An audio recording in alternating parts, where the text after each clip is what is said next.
Today we are going to replace the downstream O2 sensor on a 2006 Mazda 6, and it'll be on the front manifold where the catalytic converter is at. So first we're going to start by taking off this cover. There's just 3 nuts here, here, and here. They're 10 millimeter. As soon as I've got that off, we'll continue on.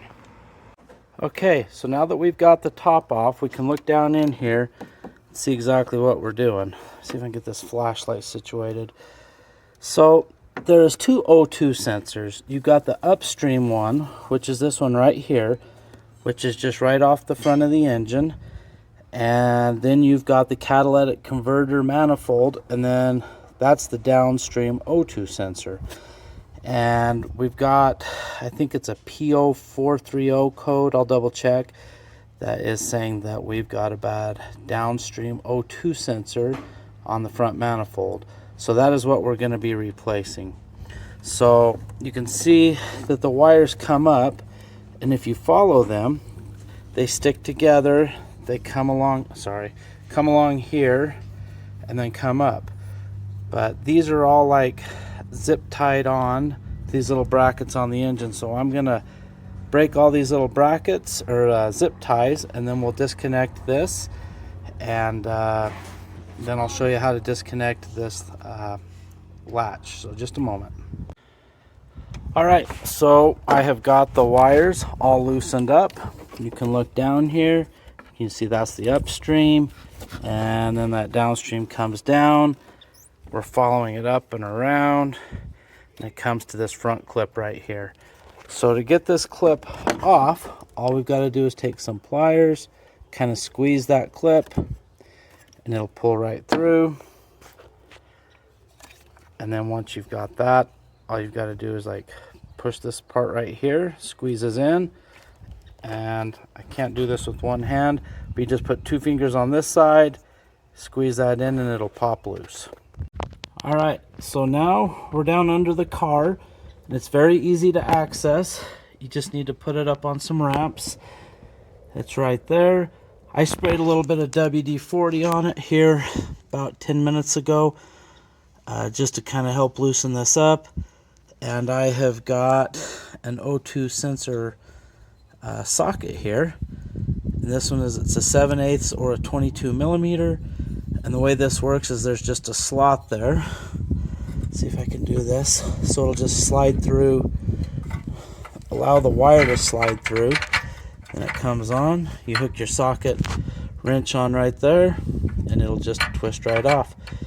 And once we've got that off, we can just pull it up and through the top of the engine, because we've undone all of the wires, and then just install the new one and work our way back. Let me see if so that WD-40 did a really good job. So I will continue to loosen this, and then I will show you putting the new one in. Okay, so I found something interesting I better show you. So we've got the O2 sensor out, and you can follow this wire up, if this will focus, and you can see these wires right here. Come on, focus. They come out and they kind of twirl, and it holds these wires away from the manifold. Now the way I figured you get them off is you can come up and just follow that wire around, just kind of unwrap it, and they'll come loose just like that. Then there's another one right there. So it's the same thing, and then you can just pull this out and install the new one.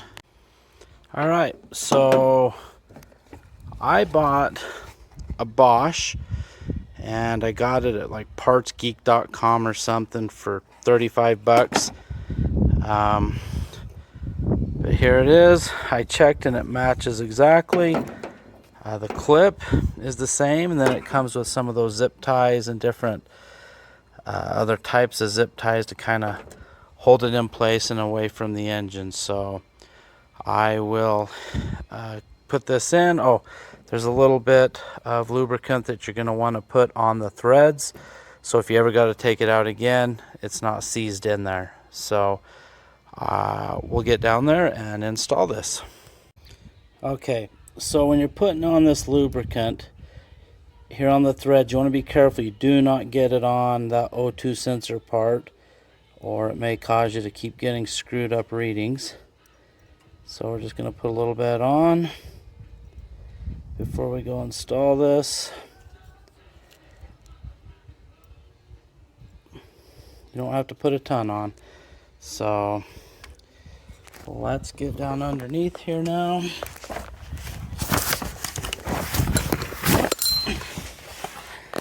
And you can just see right there where it needs to go. Just put it in. And we'll just tighten it up. And then we're going to put the wires right back up in those coils, and then go up through the top and clip it where it was originally, and then hook in the clip and see if it solved our check engine light problem. Okay, so now we're back on top of the car here, and we've got both of the O2 sensor wires coming up. And originally there's a clip right here you can see, and it just pushes down over this bolt that comes up, this stud. But I couldn't get the old clips off of the old one and put it on here, but it did come with these zip tie clips.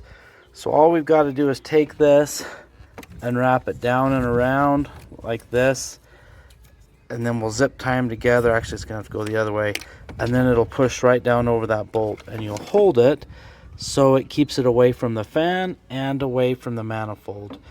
And then we'll just retrace our steps and zip tie them right into these holes, come around and hook into this clip and put it right back in here, and we should be good to go.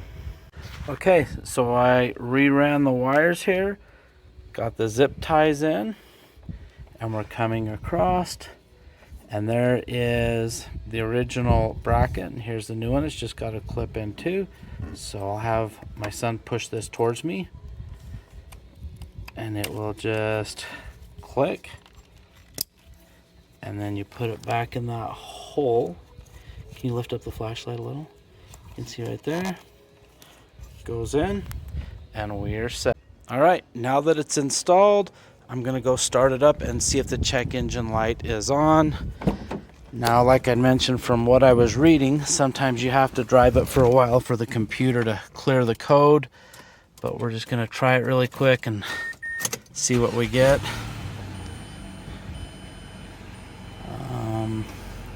Yep, check engine light is off. So maybe that was the cure-all. So pretty easy fix, fairly affordable. So best of luck to you.